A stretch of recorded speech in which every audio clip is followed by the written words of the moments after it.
Jai, welcome everyone. Hare Krishna. Nice to see everyone back again. New faces also. Before we start, I just want to review a little bit of why we're doing the 10th canto compared to the 4th canto, which we would have gone to had we been direct. Here's a nice quote from Krishnadas Kaviraj Goswami when he was writing Chaitanya Charitamrita and finished about a third of it. He wrote, I have already given a synopsis of all the facts and figures of Lord Chaitanya Mahaprabhu's last pastimes, and I have a desire to describe them elaborately. If I remain longer and am fortunate enough to receive the mercy of Lord Sri Chaitanya Mahaprabhu, I shall try to describe them more elaborately. I have now become too old and disturbed by invalidity. While I write, my hands tremble. I cannot remember anything, nor can I see or hear properly. Still I write, and this is a great wonder. And I shared in one of the overviews of the emails about how Srila Prabhupada also took that same concept, that he was getting older. He was translating Srimad Bhagavatam, and he also considered that he might not live to write his commentaries on the entire book. So he wrote Krishna book as an overview of the 10th canto, which is the essence of Srimad Bhagavatam. So after finishing the 3rd canto and understanding how much effort, time, focus, facilities it takes to put all the content online and record all the different readings, I understood, and Samapriya also understood, that we're not going to be able to finish all those cantos up to the 10th canto. So following in those footsteps of Krishnadas Kaviraj Goswami and Srila Prabhupada, now we're going straight to the 10th canto.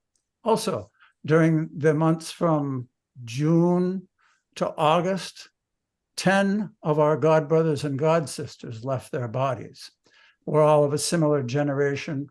Most of us have known each other from the beginning of the movement, or at least known of each other for an entire lifetime, and watching that many die that quickly was quite a wake-up call. So, in order to come up to the 10th canto, let's do a very brief review of what Srimad Bhagavatam is. We know that there are 18 Puranas. Those 18 Purana means old or history. What are they the history of, those books? They're the history of the universe from different points of view. There's the Shiva Purana, the Vishnu Purana, the Markandeya Purana, the Padma Purana, the Skanda Purana. So many the same story told from a different point of view. And we remember in the beginning of the 1st canto, where Vyasadeva was feeling, after writing all those books, he was still feeling unfulfilled. And he met his spiritual master, Narada Muni, and inquired from him, why, after compiling all this Vedic literature, am I still not feeling satisfied? And Narada explained to him that he hadn't really described the pastimes of the Lord, the universe, from that point of view. So he instructed him to do that, and thus the Bhagavat Purana, the Srimad Bhagavatam, was compiled by Vyasadeva. So in the 1st canto, that was an introductory part where it described the Pandavas, and finally, at the end of the 1st canto, Maharaj Parikat's curse. The 2nd canto, Sukadeva Goswami came before Maharaj Parikat and instructed him what to do at the last moments of life, and described the creation, how the universe was created and how Lord Brahma was all by himself, and then received instructions from Krishna how to develop and build the universe, how to create his part, Visarga. 3rd canto, you may remember how Brahma wanted to populate the universe. So he had 9 mental sons, 10 mental sons, and created the Prajapatis and their wives. And then finally Swayambhuva Manu and Satarupa emanated from his body, and they had daughters and sons. And we read about the life and pastimes of Devahuti. So from that point of view of the Manus and their time periods, the rest of Srimad Bhagavatam, 4th, 5th, 6th, 7th, 8th, and 9th cantos describe the different avatars, the different dynasties, and the different Manus, up to the point where at the end of the 9th canto, Sukadeva Goswami described about the Yadu dynasty. And that's where we'll pick up. So now we'll go over to the texts, and Samapriya will pick our readers. Hare Krishna. Again, everyone. Nice to see everyone here. William Starmer, right? Is that yes, Bill Starmer.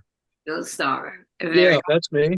That's an old student of ours, everyone. He joined us way before Zoom land. Okay, so let's begin with Premananda. Would you like to start reading today? Yes, Hare Krishna. Can you hear me okay? Yes, perfect. Thank you. Okay. Srimad Bhagavatam 10:1:1. King Parikshit said, "My dear Lord, you have elaborately described the dynasties of both the moon god and the sun god, with the exalted and wonderful character of their kings." Purport by Srila Prabhupada.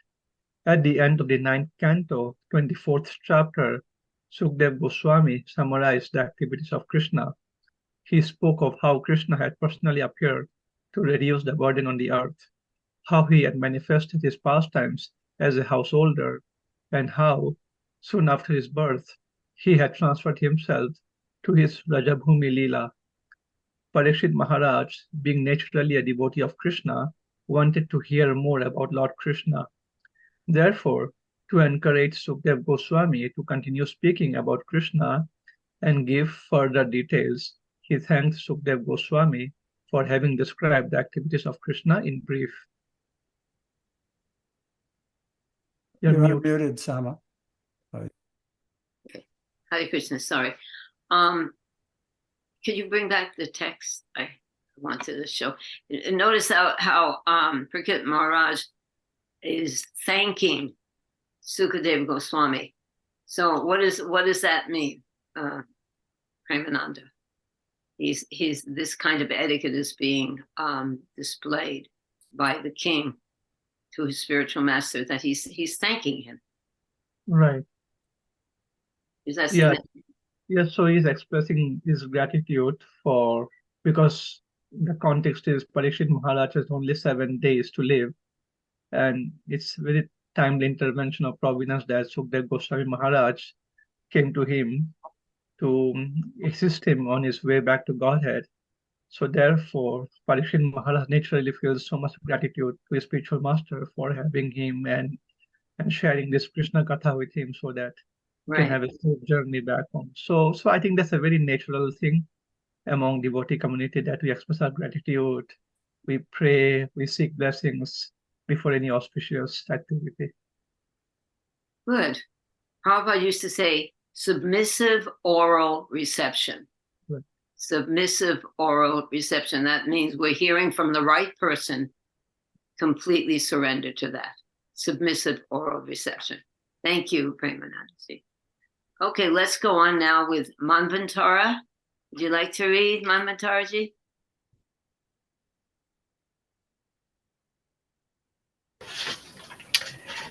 Text 2. O best of Munis. I have to.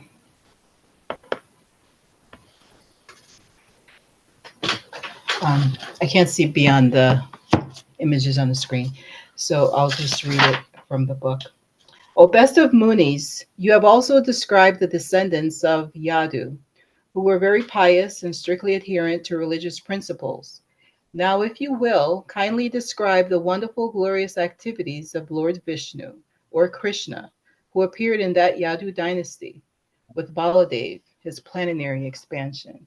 Manvantara, because we're doing this as a review, you won't be able to read the whole purport. So you can't see it? I can't see beyond the Oh, wait a minute. Here we go. Okay, purport. Govinda, Krishna, is the original personality of Godhead. Krishna tu Bhagavan Swayam.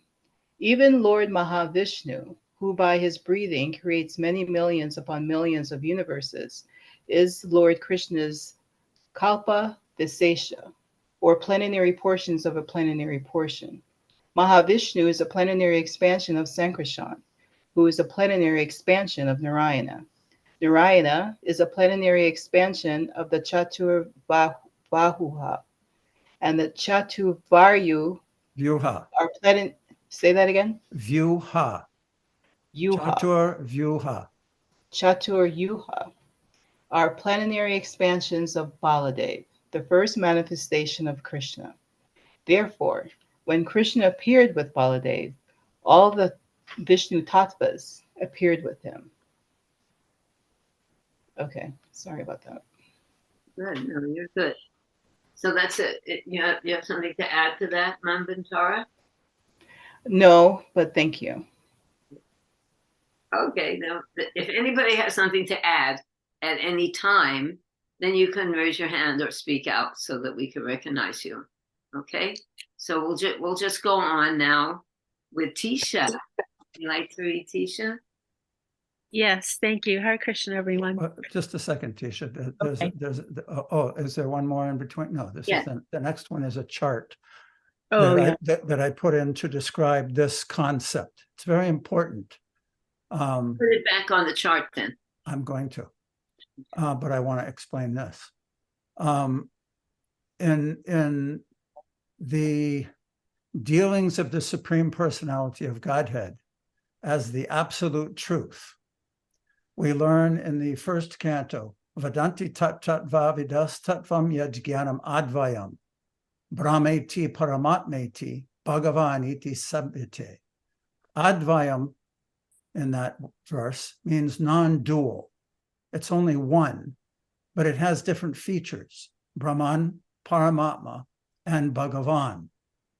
So similarly, all the expansions that come from Bhagavan are non-different from him. In that example that we had in the forums, Sundari asked more about this Chatur Vyuha and what it is. The example is given that if there's one candle and you light another candle, then you take that candle and light more candles. All the candles have the same candle power. They're all the same power, but that original still has its unique feature of being the original one. So let me put up the chart and show how this works. Krishna is the Supreme Personality of Godhead, Sarva Karana Karanam, the origin of all, of everything, Janmadya Satyataha.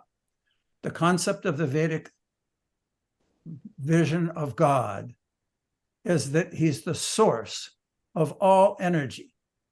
Janmadya Satyataha, everything emanates from a source. That source is Krishna. Krishna's first expansion is Balaram. From Balaram, there are 4 expansions. This is called one Chatura Vyuha. The first Chatura, Chatura means 4. Vasudev, Sankarshan, Pradyumna, and Aniruddha. From that Sankarshan comes another Narayan, the Lord of Vaikuntha. This is all in Goloka Vrindavan. This is in Vaikuntha. From that Narayan, there's a second quadruple expansion of Vasudev, Mahasankarshan, Pradyumna, and Aniruddha. So in the texts, it's describing that Mahavishnu, who by its breathing creates millions of universes, is Lord Krishna's Kala Vishesha, a plenary portion of a plenary portion. We see that in the thing. Here is Mahavishnu, a portion of a plenary portion. Just trying to explain a little bit about, and one of the features that we'll learn as we progress in the 10th canto is that this form of the Lord, Swayam Rupa, the original personality of Godhead, who has the eternal form of a cowherd boy, has a very unique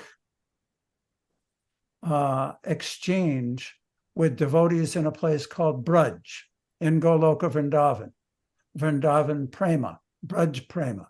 The love of those devotees and their reciprocation with that supreme person doesn't manifest anywhere else, not in Vaikuntha, not in the material world, unless the Lord brings that with him, which he does, and we'll read about that during his advent. Don't want to get too carried away, but that's a basic overview of this concept. Actually, I, for one, am very happy to be studying the 10th canto. I think devotees of Krishna are always very happy to hear about him directly. So we're very fortunate to be here doing this together. Okay. Tisha, would you like to go on? Yes, thank you. Verse 3. The super soul, the supreme personality of Godhead, Sri Krishna, the cause of the cosmic manifestation, appeared in the dynasty of Yadu. Please tell me elaborately about his glorious activities and character from the beginning to the end of his life. Purport by Srila Prabhupada. In this verse, the words Kritavanyani indicate that all the different activities Krishna performed while present on earth are beneficial to human society. If religionists, philosophers, and people in general simply hear the activities of Krishna, they will be liberated. We have described several times that there are two kinds of Krishna Katha, represented by Bhagavad Gita, spoken personally by Krishna about himself, and Srimad Bhagavatam, spoken by Sukadeva Goswami about the glories of Krishna. Anyone who becomes even slightly interested in Krishna Katha is liberated. Kirtanad eva Krishnasya mukta sangha param rajat. Bhagavad Gita 12:351. Simply by chanting or repeating Krishna Katha, one is liberated from the contamination of the Kali Yuga. Chaitanya Mahaprabhu therefore advised, Yara Deka Tara Kaha Krishna Upadesh. Chaitanya Charitamrita Madhya 7.128. This is the mission of Krishna consciousness, to hear about Krishna and thus be liberated from material bondage. So that is our mission. That's our mission. Mission statement right there. Hear about Krishna and then become liberated. Wonderful process. You have something to add to that, Tisha? Makes you happy? It makes me happy, but I'm just always so floored by the Prabhupada's purports, because in the very least amount of words, everything you ever need to know is just right there in that purport. If that's the only thing you read, you pretty much, that's it. Nityasiddha, eternally liberated, Vaikuntha man. He came to give us this. He wasn't like forced to be here. That is talking about absolute kindness. Okay, very good. So let's go on now. Ian. My dear friend Ian, nice to see you. Oh, and then Nanda's not going to read Ian.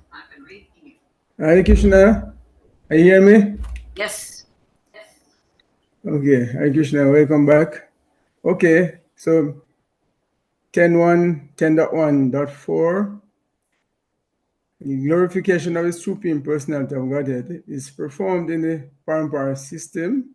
That is, it is conveyed from the spiritual master to disciple. Such glorification is relished by those no longer interested in the false temporary glorification of this cosmic manifestation. Descriptions of the Lord are the right medicine for the conditioned soul undergoing repeated birth and death.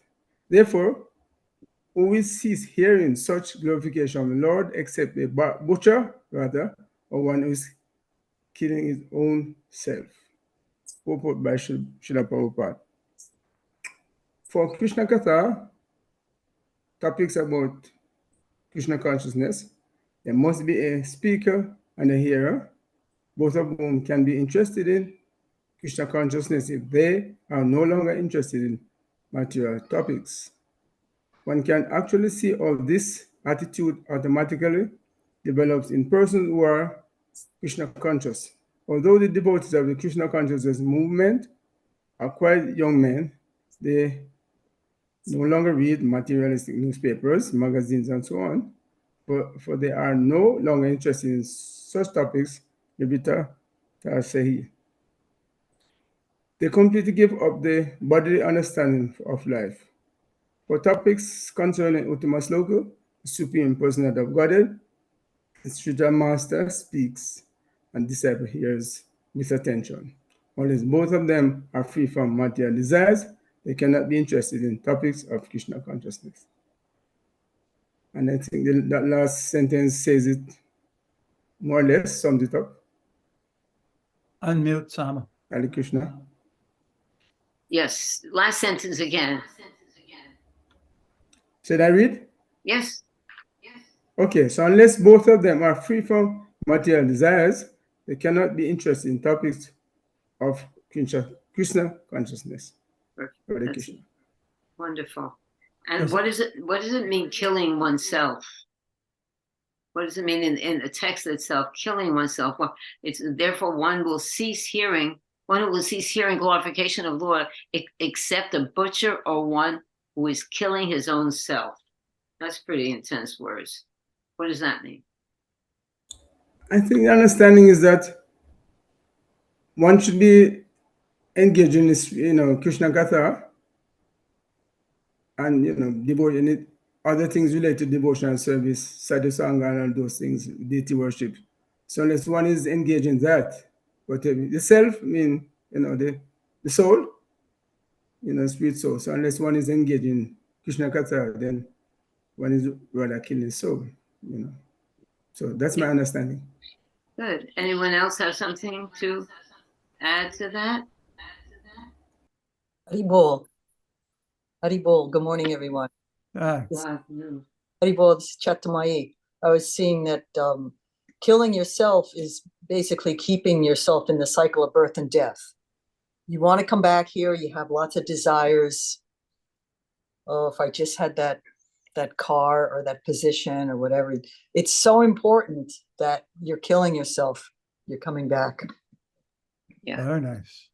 Very good. There's also an interesting point here where it says that the glorification, oops, got to bring up the text again because everybody can see it better. It says here that such glorification is relished.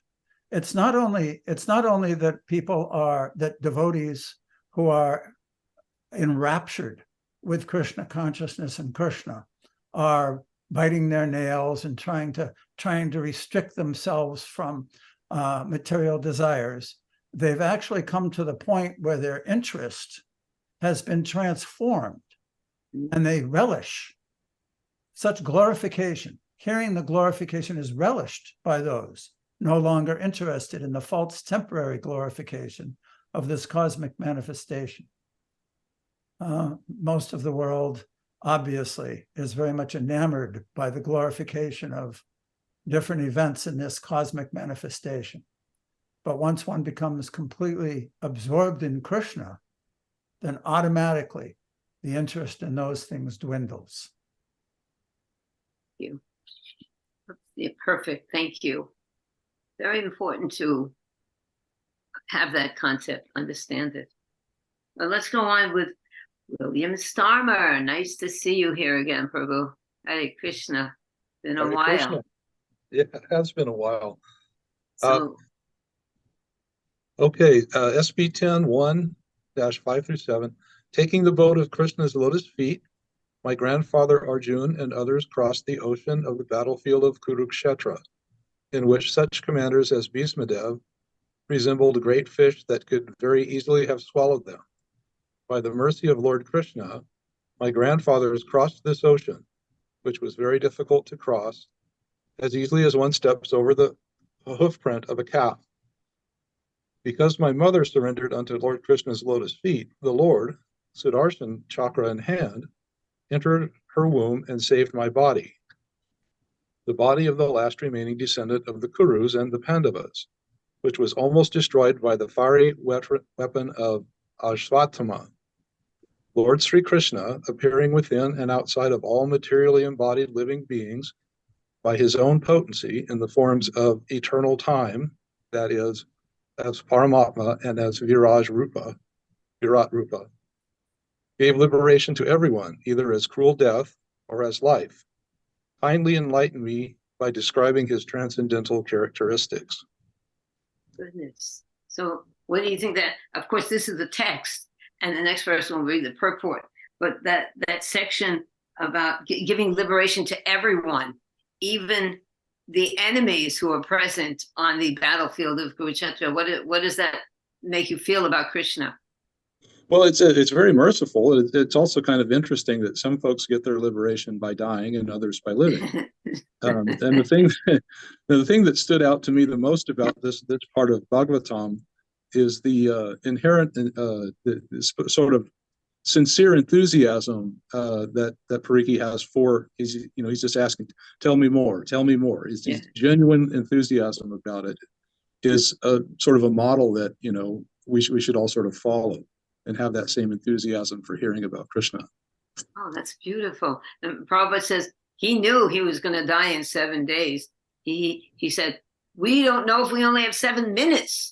So we should be very enthusiastic to hear about Krishna. Thank you. It's so nice to hear from you. Thank you. Hare Krishna. There you go. Okay, Kate. Kate, would you like to read the purport here?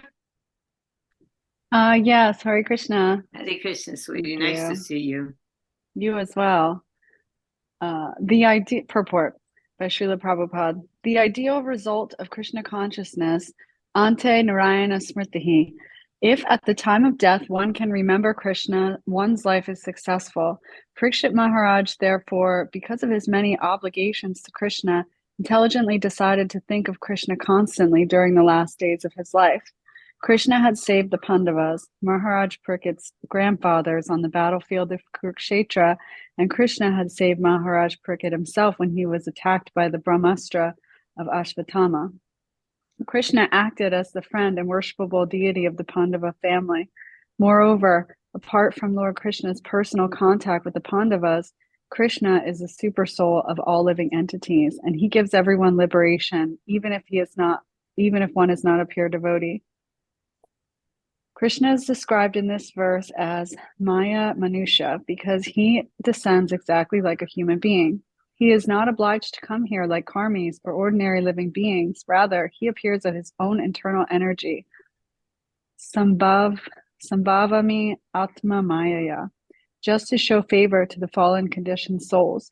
Krishna is always situated in his original position as Satchidananda Vigraha, and anyone who renders service to him is also situated in his original spiritual identity.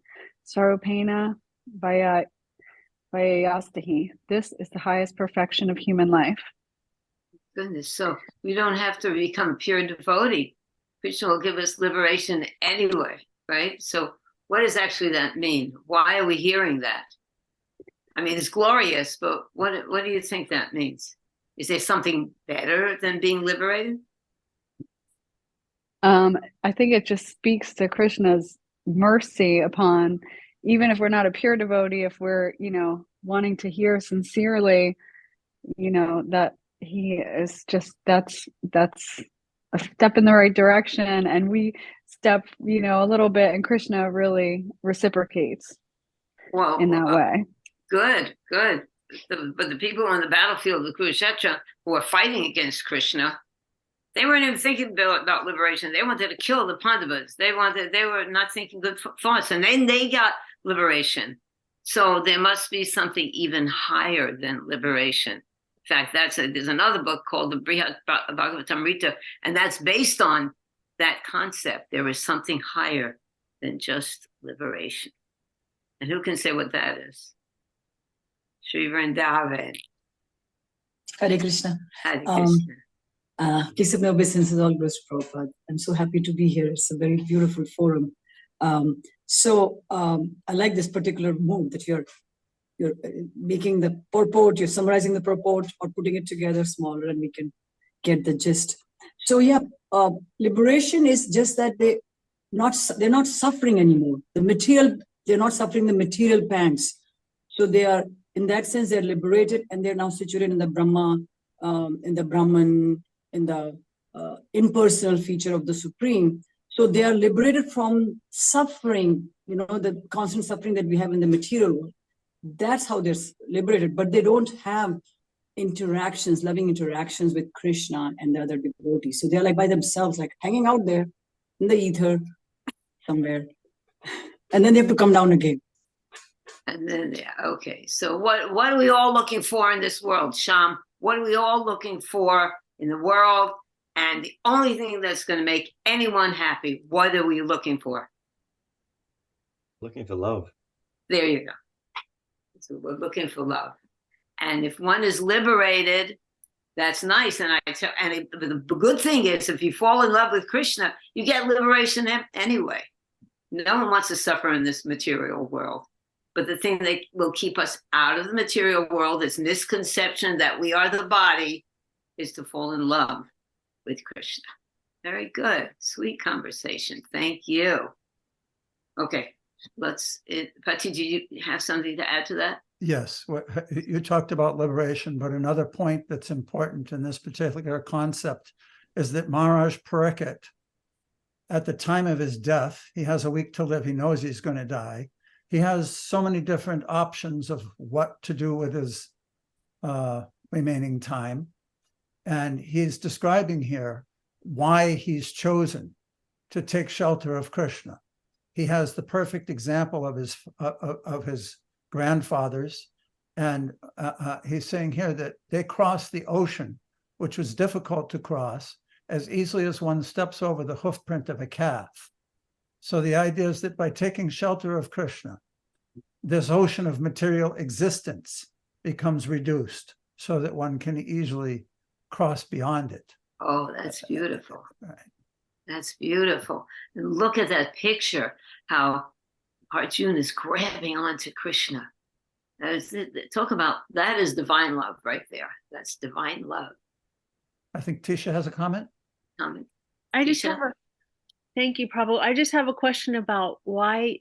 I love that picture of Krishna actually taking up a weapon against Bhishma in the war, but why did you select this picture for this verse? Taking the boat of Krishna's lotus feet, my grandfather Arjuna and others crossed the ocean of the battlefield of Kurukshetra, in which commanders as Bhishma Dev resembled great fish that could very easily have swallowed them. Bhishma Dev was going to kill him. He got to the point where he was defeating Arjuna, to the point where Krishna broke his own promise, got down from the chariot and ran at Bhishma Dev. And then he put out his arms. He said, success. So I thought it encapsulated that concept very beautifully, that Krishna was even willing to give up his own vow to save his devotees. Okay, that's so. We are headed toward the essence of life in this reading this Bhagavatam together. This is wonderful. Sri Vrindavanji, would you like to read? Sure, Hare Krishna. 8 and 9. Shukadev Goswami. My dear Shukadev Goswami, you have already explained that's. Wait, Pati, that it was supposed to be right. 8 and 9. Okay, go on. My dear Shukadev Goswami, you have already explained that Sankarshan, who belongs to the second quadruple, appeared as the son of Rohini named Balaram. If Balaram was not transferred from one body to another, how is it possible that he was first in the womb of Devaki and then in the womb of Rohini? Kindly explain this to me. Purport by His Divine Grace Srila Prabhupada. Here is a question particularly directed at understanding Balaram, who is Sankarshan himself.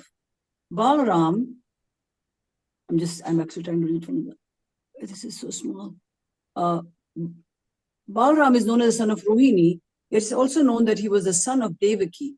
Parikshit Maharaj wanted to understand the mystery of Balaram's being the son of both Devaki and Rohini.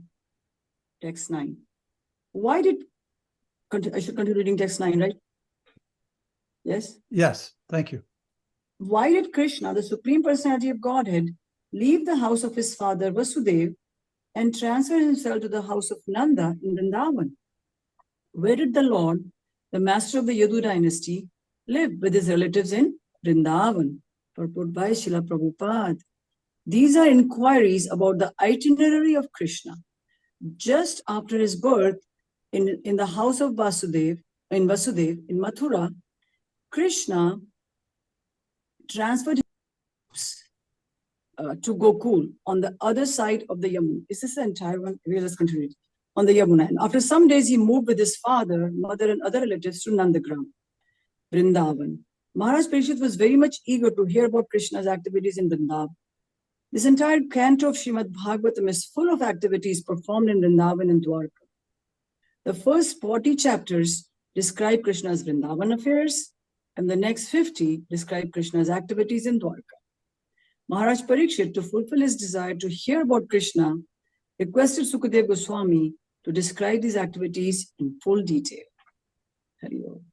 Very good. Is there something here that strikes out to you, Shri Vrindavan, that you'd like to comment on? Actually, I was hearing the podcast earlier this morning, and it was so nice to see that Prabhupada actually says, okay, the first 40 chapters are Vrindavan, the next 40 chapters are Dwarka. So Prabhupada delineates us. Right in the beginning, he's delineating and telling us very much, like giving a little peek on what's going to happen, what's coming up further.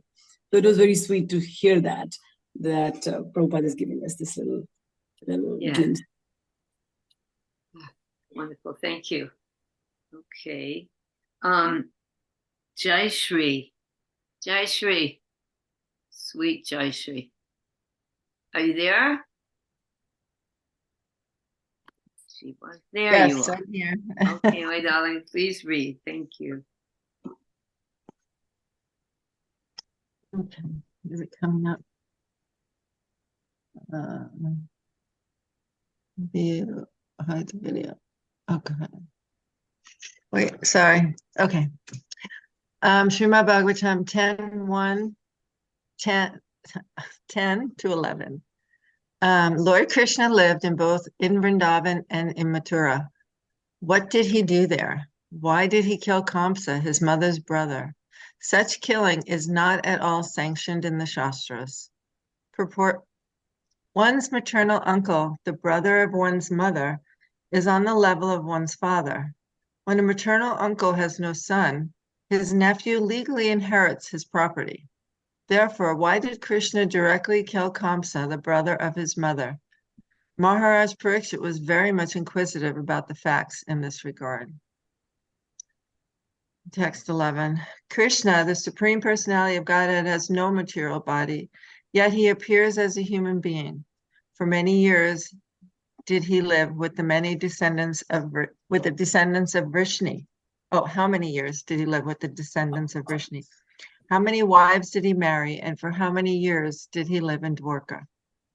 Purport: in many places, the Supreme Personality of Godhead is described as Satchidananda Vigraha, possessing a spiritual, blissful body. His bodily feature is Narakriti, that is, exactly like that of a human being. Here, the same idea is repeated in the words Manusam Ashritya, which indicate that he accepts a body exactly like that of a man. Everywhere it is confirmed that Krishna is never nirakara or formless. He has his form exactly like that of a human being. There is no doubt about this. It's packed, pretty packed. Do you want to comment on that, Jai Shri? No, I just want to hear how Baladev transferred to Brahmi. That's very good. Excellent.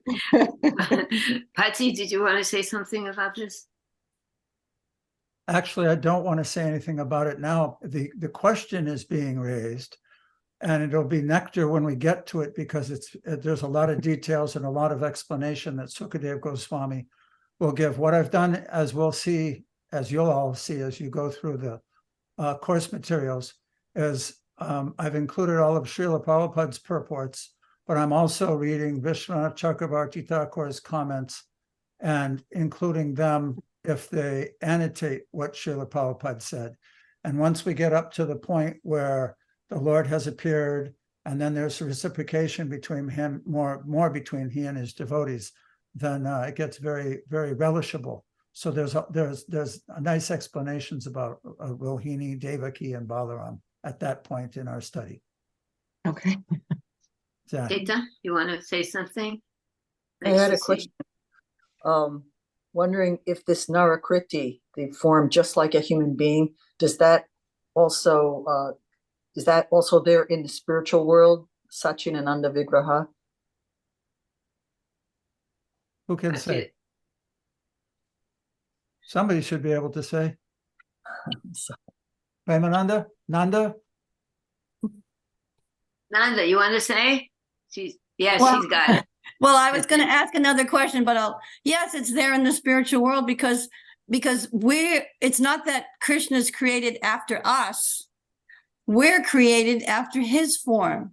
So yes, and that was Lord Brahma's in the Brahma Samhita, his prayers, Chintamani, Prakara, Sadmasu, and all those prayers. Yes, Krishna's eternal blissful form, holding a flute, surrounded by the gopis. Yes.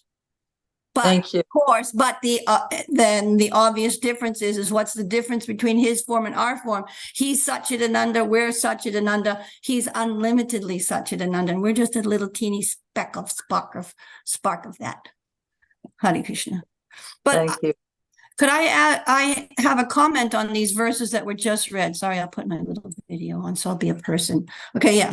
Comment on, so it's interesting, isn't it, that Maharaj Parikit's asking these questions, and even said, why did Krishna kill his brother? That's not the brother of his sister. That's not, human, that's not according to. So it's obvious that Maharaj Parikit had heard those stories. It's obvious that he'd heard those stories and he knew why. So he's asking it on behalf of all of us so that we can learn the intricacies of Krishna's pastimes. Not that he's not knowing how many queens Krishna married, not knowing Krishna's pastimes already. Just a little comment. Actually, I had some nice meditations on that too, Nanda, but I thought of it from a different point of view. When something is new, when it hasn't been commented on by centuries of acharyas, we're talking what? That's why Sama and I were talking the other day. After Krishna left this world, Maharaj Yudhishthira ruled for another 30 years, 35 years. And then they retired. And then Maharaj Parikit for some time longer, maybe 35, 40 years also. So his pastimes weren't that well known in human society. They didn't have communications the way we have them today, where it's, lightning fast all around the world and the Vedas at your fingertips. So all the intricacies. He's asking Sukadeva Goswami, I agree that he knew the pastime, he knew what had happened. But when he's asking his spiritual master for details, he wants Sukadeva Goswami to open that lotus and go into the center, into the, and open it up and fluff it out and bring the fragrance so that it can be more appreciated. I thought of it like that as well. Nice point. Thank you. And also hearing from the self-realized soul. Of course, the Pandavas were all self-realized souls, but to hear it directly from Sukadeva Goswami, even though he's heard about these things, it's got to be like. And the other characteristic is too is that repeated hearing, it doesn't get less and less interesting. It gets more and more interesting and more sweet, especially just like Dhruva Maharaj Prabhu just pointed out, hearing from the different perspectives of the pure devotees too. Anyway, thank you. Wonderful. Okay. Very dynamic. Okay. Sham Govinda ji, how about you reading for us today? Yes, Krishna dear devotees, 10, 1, 12 to 13. O great sage who knew everything about Krishna, please describe in detail all the activities of which I have inquired and also those of which I have not, for I have full faith and I'm very eager to hear of them. Because of my vow on the verge of death, I have given up drinking water. Yet because I am drinking the nectar of topics about Krishna, which is flowing from the lotus mouth of your lordship, my hunger and thirst, which are extremely difficult to bear, cannot hinder me. Purport. The entire world is suffering because of spiritual thirst. Every living being is Brahman or spirit soul and needs spiritual food to satisfy his hunger and thirst. Unfortunately, however, the world is completely unaware of the nectar of Krishna Katha. The Krishna consciousness movement is therefore a boon to philosophers, religionists, and people in general. There is certainly a charming attraction in Krishna and Krishna Katha. Therefore, the absolute truth is called Krishna, the most attractive. To stop this repetition of birth and death, Krishna Katha or Krishna consciousness is absolutely necessary. But unless one hears Krishna Katha from a realized soul like Sukadeva Goswami, one cannot relish the nectar of Krishna Katha, which puts an end to all material fatigue and enjoy the blissful life of transcendental existence. In relation to the Krishna consciousness movement, we actually see that those who have tasted the nectar of Krishna Katha lose all material desires, whereas those who cannot understand Krishna or Krishna Katha regard the Krishna conscious life as brainwashing and mind control. While the devotees enjoy spiritual bliss, the non-devotees are surprised that the devotees have forgotten material hankerings. Beautiful. We see in this purport also, it's being confirmed, hearing from the right source, hearing from the self-realized soul. What do you think about that? You have something to add to that, Sham? Well, that's the knowledge is coming to the disciple through the heart, and that's the process that we're given. So it's not we're just gaining material knowledge by listening or reading. It's growing within the heart, and we're realizing it as we're awakening ourselves through the process of purification and devotional service. What about reading? Is that what does that have to do with the heart? Is that there in the heart too? It's a mystical subject matter. Very mystical. It's very Good point. mystical. It's both. It's all happening at once. It's a complete process. Yeah. The only responsibility the disciple has is the absorption. But if we hear from the authority, then the process is sure to work. So, reading Prabhupada's books, we are directly hearing from the source. We're hearing from Srila Prabhupada, the self-realized soul. And that gives us direct contact to the whole disciplic succession. So that also, when we're hearing and reading Prabhupada's books, even individually, and thinking about it and hearing it, it has to do with the heart. There's something happening with our heart because we're hearing transcendental spiritual knowledge. We're getting purified. We're in contact with a pure devotee. So that definitely has to do with the heart. It's you in the book, you and Prabhupada. That's a very mystical thing, as you said. Good. Pati, you want to add something? No, it's beautiful. Okay. Just one thing. This text ends the introductory questions by Maharaj Pariksit. Now the topic switches back to Namasharanya.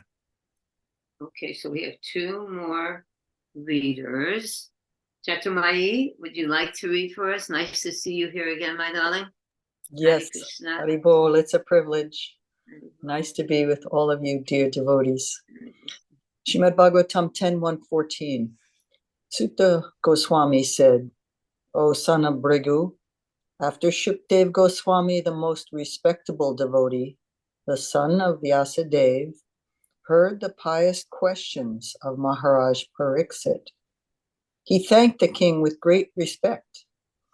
Then he began to discourse on topics concerning Krishna, which are the remedy for all sufferings in this age of Kali.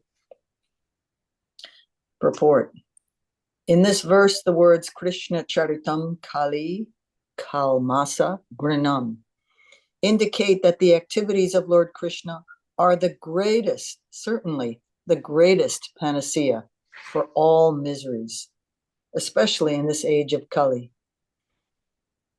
It is said in Kali Yuga, people have only short lives and they have no culture of spiritual consciousness.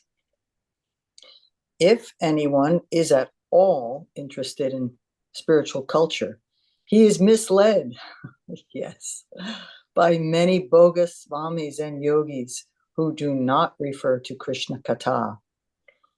Therefore, most people are unfortunate and disturbed by many calamities.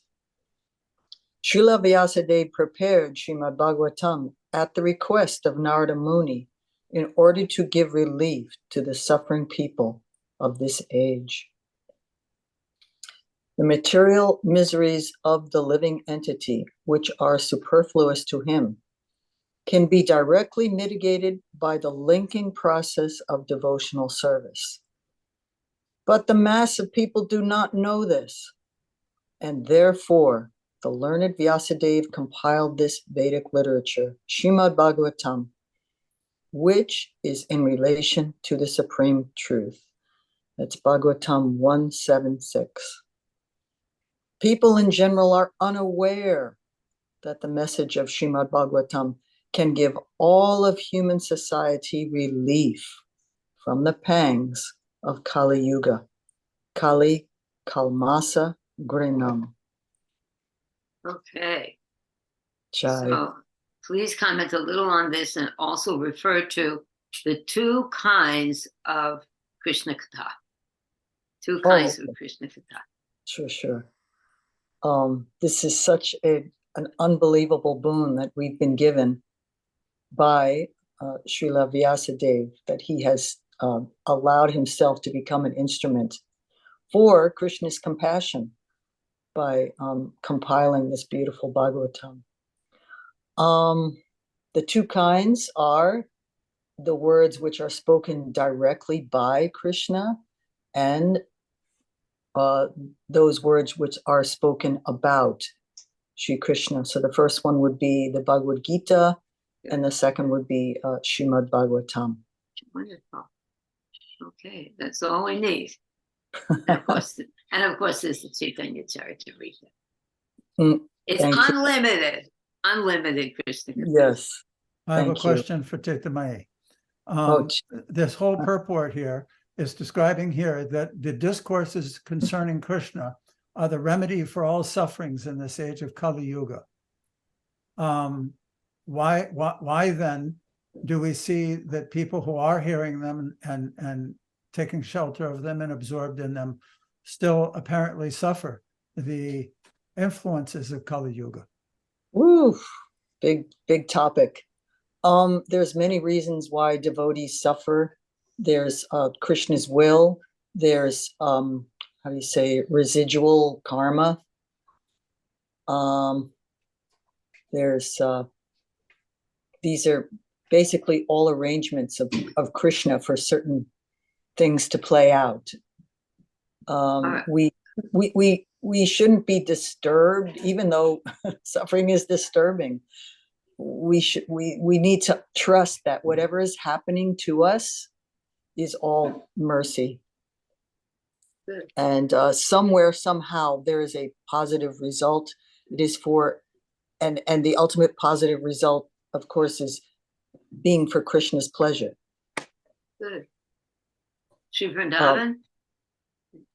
Were you finished? I'm sorry, darling. Yeah. I there's so much to say. I can't put it in words fast enough. So I'll That's listen. okay. Did you want to say something else?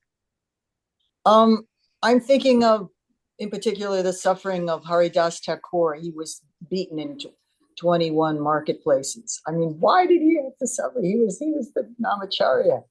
But this was to show Krishna is protecting his devotee and he loves him so much. Okay, that's interesting. How about you, Shri Vrindavan? I recently heard in a class by, I think it was Amarendra Prabhu, that, like the suffering of the Pandavas, there's so many sufferings, they're such pure devotees and the sufferings are going on, apparent suffering, that the mother-in-law teaches the daughter-in-law by example, by instructing the daughter. Like she may chastise the daughter, she might do different things, so that the daughter-in-law will see and correct whatever she's doing, because she doesn't have a relationship with her.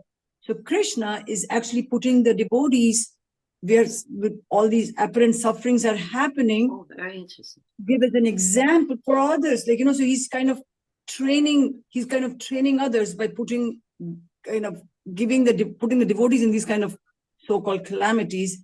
But others are like, this is not a place for a gentleman. something, I don't know if I'm making sense, but that's Good, somehow no, it did a good example there. Excellent. Thank you. Kate, do you have a something to say? And then I mean, it's just always been my understanding that all those things that Chettamai said, it's our karma and it's Krishna's this is his arrangement.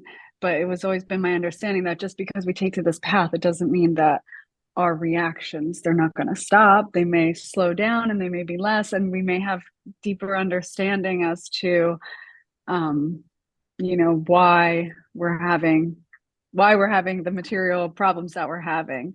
But also, I recently had just discussions about this well, that's a very common question that we get from people who question our philosophy, like, well, if Krishna's so kind, then why do you still suffer? And then the canned ISKCON answer is always like, well, that's your karma, Prabhu. Like, and that's like a little bit, it sounds a little bit harsh and insensitive, but yet it's true.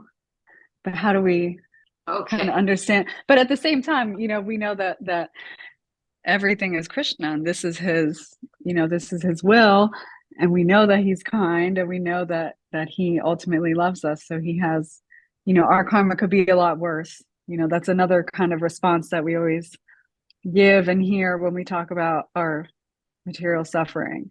Okay. Before you, Premananda, if you'll just allow me to say one thing in relation to that. So there's two things that we experience in this world. There's suffering, right? There's definitely suffering. There's material energy and spiritual energy, right? Material and spiritual. So this Krishna consciousness movement, this is to introduce us to spiritual energy. Just that song, Jeev Jago, Gora Sunda Bole. Wake up, conditioned soul. We are suffering in this world. There is suffering. It might be a little suffering, it might be more suffering, it may be a different kind of suffering. It's the nature of the place. I hear Prabhupada saying constantly, you're not going to change the material world. It is the nature of this place. It's miserable, it's temporary, it's full of ignorance. It's not a good place. But we do not belong here. So even though we might have suffering in the body, and everybody has relationships and suffering and all these things, the soul, once the soul is, and that's why we're chanting, and that's why we're reading, when the soul is awakened, we become detached, a little bit detached, and realize this is not us. We're going through the suffering for whatever reason, our karma, our position, and this and that. There's another thing happening. There is the eternal soul. Who we are the eternal soul. So it's not going to be that you get rid of all the suffering. Of course, and there's karma. You're nice to someone, you'll get a nice reaction. All that's there. But the foundation is that we are not the body. When we stop identifying with the body and everything that has to do with the body, and identifying with our eternal divine nature, then we will become transcendental to the suffering. Transcendental to the suffering. It's hard. I mean, it sounds almost impossible. Haridas Thakur, you used the example yourself of Haridas Thakur. He was beaten in so many marketplaces. And they said, please die, we're going to die. The people who were beating, the guard said, if you don't die, we're finished. We're going to die. So, okay. And he did a yoga thing, and he went into the water. And he was transcendental to the material energy. It's not going to stop raining. It's not going to stop. The material energy is not going to stop. You have your karma, I have mine, whatever it is. But if we have to stop identifying with it, and then we'll have to go, then we walk through it. We walk through it, seemingly untouched. Although we know we're suffering this, you can have a choice. Meditate on all the suffering and things that have to do with the body, or meditate on your eternal divine nature. That was great. That was great. Thank you. Thank you. And also has his hand raised. Yes, I'm Premanandaji. I'm sorry, I took your time. No, it's okay. I just wanted to add that quite a bit of suffering also comes because of Vaishnava aparat, and we should be very conscious of that what kind of offenses we are committing against the Vaishnavas, and and other devotees. So, Good. and in the Chaitanya Charitamrita, we have seen many examples where people have suffered because of Vaishnava aparat. One example I remember is Gopal Chapal, who was offensive to Srivas Thakur. So Yeah. I think we should be very conscious of that. And that is Krishna's way of teaching us that please be respectful to my devotees. I'm Good. giving this token of punishment so that you can't That's lessons. That's a whole different thing. Krishna's giving me actually, that's how we have to think. Krishna's giving me punishment for some important reason. Nandaji? Hare Krishna, is it okay to comment or do you want to move on Yes. right now? Okay, Okay. you can comment. Okay, so it's also all the things that have been stated are also very interesting and nice and but also there's another level. There's layers of understanding that we're not our body. You know, we think that we heard Dehi no Sminyata Dehi. Oh yeah, I get it. I'm not my body. But there's layers and layers and layers of understanding that. Just like in this 10th canto in the 14th chapter, 8th verse, Lord Brahma is going to say, Tatenu kampam, you know, whether good things are happening, I offer my respects to Krishna. Whether bad things are happening, I offer my respects to Krishna. One can't come to that level if he just thinks I'm not my body, in the sense, okay, you know, we're thinking I'm not my body. Yeah, I've been in the material world a few births. Yeah, I'm nice. I'm a nice person. I'm nice to my dog. I'm a nice, you know what I mean? There's layers and layers of understanding of what it means to be an attempting to be a devotee of Krishna. So Lord Brahma, he's, you know, the living entity is called Nityabada, eternally conditioned. He's eternally conditioned because we've been in this material world for so long. So the reactions that I'm getting in this life are not just from things that I did last year or a couple of years ago, or maybe even the last lifetimes of karmic accumulation. And we're just getting a little teeny speck of it every now and then. So it's another layer to add to that. Why are we suffering? Well, 13 trillion lifetimes ago. I still have, you know, things. But anyway, it's just another point to that. Hare Krishna. And okay, and one other thing, I'll say really quick. Suffering in ignorance is really suffering. But if someone has transcendental knowledge and they're going through difficult times, it's not the same level of suffering. It's not the same suffering. And that's why Lord Brahma could say, Tatenu kamsam trisha mikshamanda. Hare Krishna. Thank you. Thank you. Very nice point there. And if we apply that to this concept, what you're basically saying is, if I'm understanding correctly, is that the information, the knowledge that's being transferred from the sages and from Krishna's pastimes to the reader and hearer of his pastimes, that knowledge, as it threads into the tapestry of its life in each person's and patterns in each person's life, that person who is suffering or experiencing the flux of material nature in his or her own life in their own individual karmic way will deal with it and understand with it and react with it differently than they did if they were in ignorance. So therefore, the topics concerning Krishna are the remedy for all sufferings because they include that tapestry of information which will help one understand how to deal with every circumstance that comes about. Yeah. Very nice. Thank you. I think Kate also had one more comment. Kate, did you want to say something? Oh, no, I just lowered my hand. It was still up from the last time. Yeah. Okay. We have Faye is with us and we'd like to hear her read now. That's all right. How are you, Faye? Nice to see you again, darling. Hare Krishna, Mataji. It's wonderful to see you as well. It's wonderful to see everyone. Thank you. Srimad Bhagavatam 10.1.15. Srila Sukadev Goswami said, O your majesty, best of all saintly kings, because you are greatly attracted to the topics of Vasudeva, it is certain that your intelligence is firmly fixed in spiritual understanding, which is the only true goal for humanity. Because that attraction is unceasing, it is certainly sublime. Purport by Srila Prabhupada. Krishna Katha is compulsory for the Rajarsi or executive head of government. This is also mentioned in Bhagavad Gita. Yam Rajasayo Vida, I'm not sure. However, unfortunately, however, in this age, the governmental power is gradually being captured by the third and fourth class men who have no spiritual understanding, and society is therefore very quickly becoming degraded. Krishna Katha must be understood by the executive heads of government, for otherwise, how will people be happy and gain relief from the pangs of materialistic life?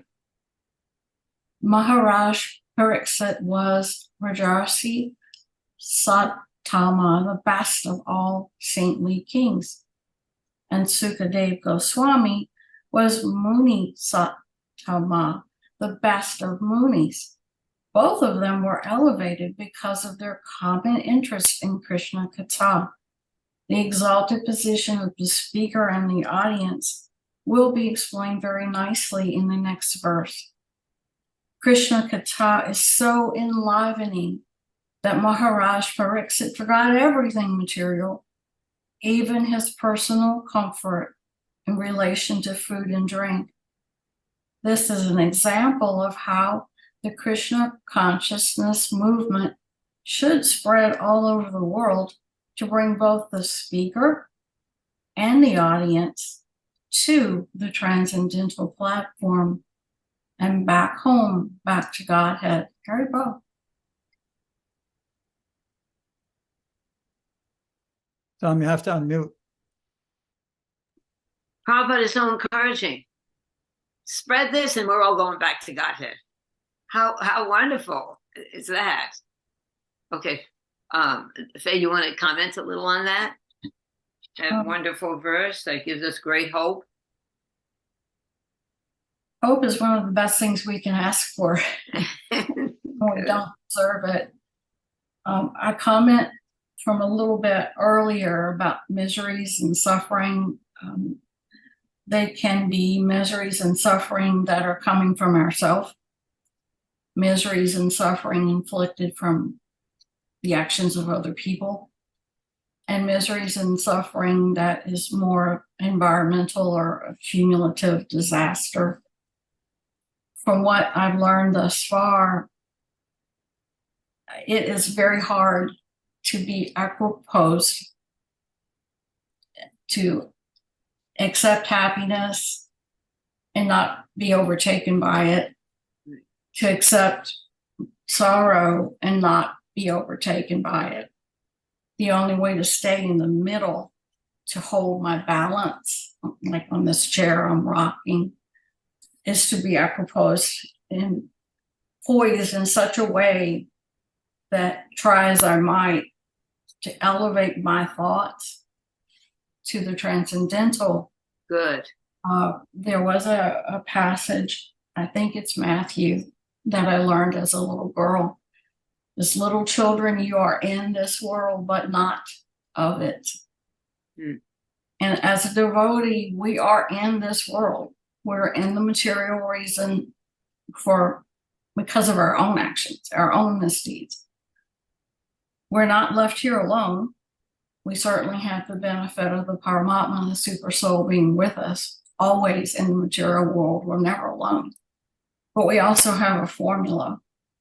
And that hope, that formula, the Hare Krishna mantra, Maha mantra, that hope is something that's easily distributed, easily poured into my stupid, dull ears, easily poured into my heart and brain. And I'm so grateful that I had that opportunity. Good for you. Also, we heard in the text, hearing this Krishna Katha, that's the recipe. Yes. Hearing the Krishna Katha chanting of the holy name. It's a very simple system, but we really have to do it fully. That's what Nanda was talking about, levels, right? There's different levels. You chant from your heart. Yes, go on. Cannot resist once you've begun. Krishna is so attractive. Yeah. You want to hear more. You want to listen to more. You want to keep on going. And liberation, that sounds like a great thing. But if I'm here and I'm listening about Krishna, what more could I ask for? This is a place of suffering, and I don't like it one bit sometimes. But if I hadn't suffered, would I have not been ready to listen? Good point. Very good point. I think, the last couple of months, last couple of years of my life have been rather brutal. However, that brutality brought me to the point where I was ready to hear, ready to accept the message. Good for you. We all learn at different speeds. We learn at different levels. We learn in different lives, a little bit by little bit. So I don't want to waste my time. I want to go home. There we go. We're out of here. Good girl. Oh, thank you. Another point brought out in the text is another way to look at it, just like we were talking about different ways to look at the history of the universe. Another way to look at the reason why Krishna Katha is the ultimate solution is that the result is that the living entity leaves this material world and goes back home, back to Godhead. So in that sense also, like Swami just used the word recipe, the recipe will result in a very wonderful meal of and tasty product of going back and living eternally with Lord Krishna and his associates. And then all the suffering is ultimately finished. Okay, such nectar. We have Premananda, will you read this last verse? And then, Pati, maybe you can read the nectar of instruction. I don't think we need to do that today, son. Okay. Premanandaji, you want to read this? Yes, thank you. Srimad Bhagavatam 10:1-16. The Ganges emanating from the toe of Lord Vishnu purifies the three worlds, the upper, middle, and lower planetary systems. Similarly, when one asks questions about the pastimes and characteristics of Lord Vasudeva, Krishna, three varieties of men are purified: the speaker or preacher, he who inquires, and the people in general who listen. Purport by Srila Prabhupada. Those interested in understanding transcendental subject matters as the goal of life must approach the bona fide spiritual master. Tasmad Gurum Prapadyeta. One must surrender to such a guru. Hello? What happened? It looks like all of a sudden he stalled. He's with us, Premananda? Premananda, maybe turn off your video. We lost your video. We lost everything. Okay. Oh, good. Yeah, you're back. So just Where read that last part. Where did you lose me? The purport? Yes. Okay, I'll read it again. Yeah. Purport. Those interested in understanding transcendental subject matters as the goal of life must approach the bona fide spiritual master. Tasmad Gurum Prapadyeta. One must surrender to such a guru who can give right information about Krishna. Herein, Maharaj Parikshit has surrendered to the right personality, Sukdev Goswami, for enlightenment in Vasudeva Katha. Vasudeva is the original personality of Godhead who has unlimited spiritual activities.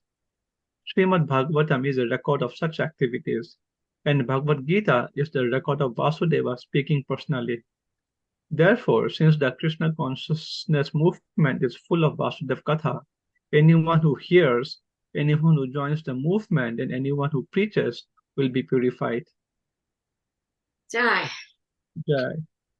So what do you got to say about that wonderful conclusion to our lessons for today?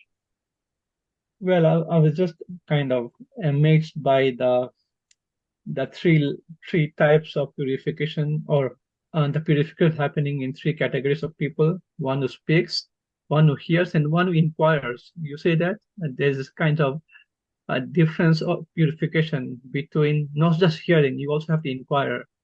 And it says that this purification happens in descending order. The speaker is purified the most, and then the inquirer, and then the listener. So that's very amazing.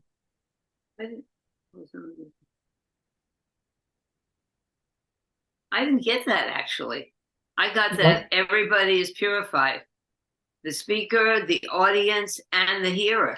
And there, as far as gradation, everyone has their own heart and will engage in their service of hearing, inquiring, and just listening according to their own desire. And Nanda was shaking her head, which means I'm right. Go on, Sham.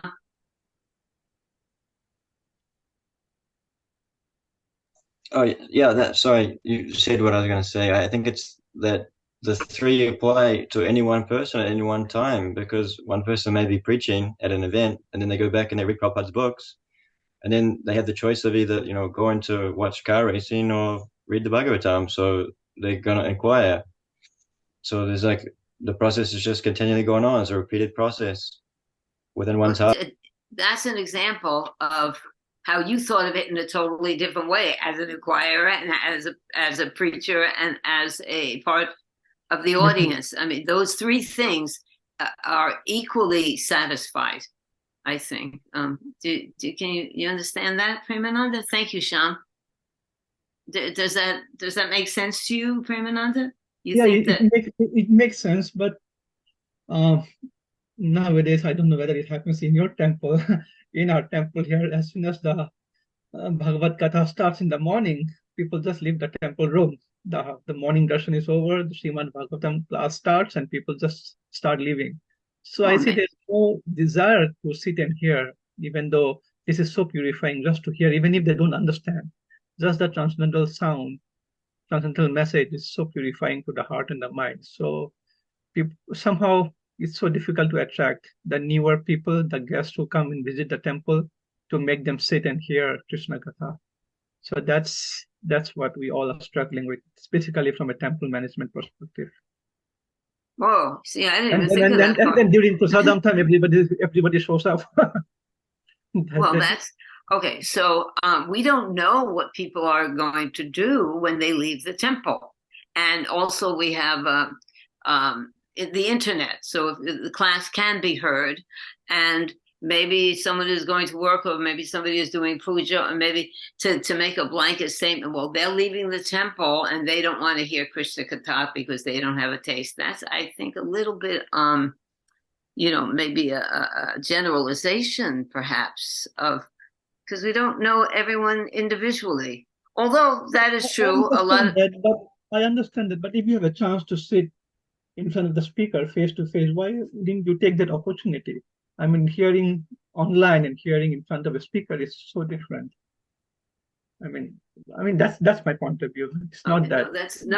That's a very, actually, what it used to be when Prabhupada was present. Everyone attended the Bhagavatam class except the pujaris who were addressing the deities and the cooks who were cooking.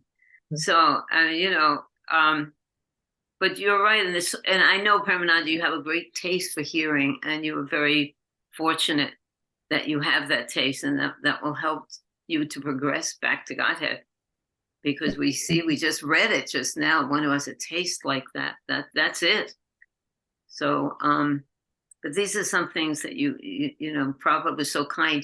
He engaged us in so many ways.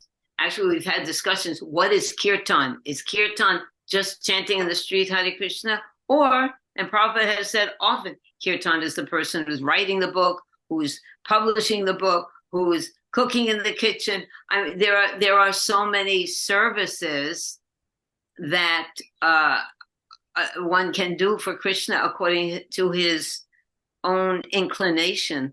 So even though I also love to hear, I do my puja while I'm hearing from Prabhupada or from the class, but we have to be careful not to jump to conclusions because we don't see people doing what we are doing. Everybody's got a different reason, perhaps. I'm trying. Do you you see where I'm coming from? Premanandaji? Yes. Okay, I'm getting a few head shakes. Thank So, you. so from all these verses, it's more or less the introduction to the advent of Krishna, which will be coming up this week. Thank you all for your association. Wonderful to see everyone again. Yeah, We're thank looking you. forward to our continued swimming down this river and getting deeper into the current of nectar. Ah, Krishna. thank you. And you all love to hear. Panchakalpatarubhyascha, Keep us in the Kripasindavyeva cha, Patitanam Pavanebhyo, Vaishnava. Haribo. Thank you. Hare Have a good Krishna. day. Hare Krishna. Hare Krishna.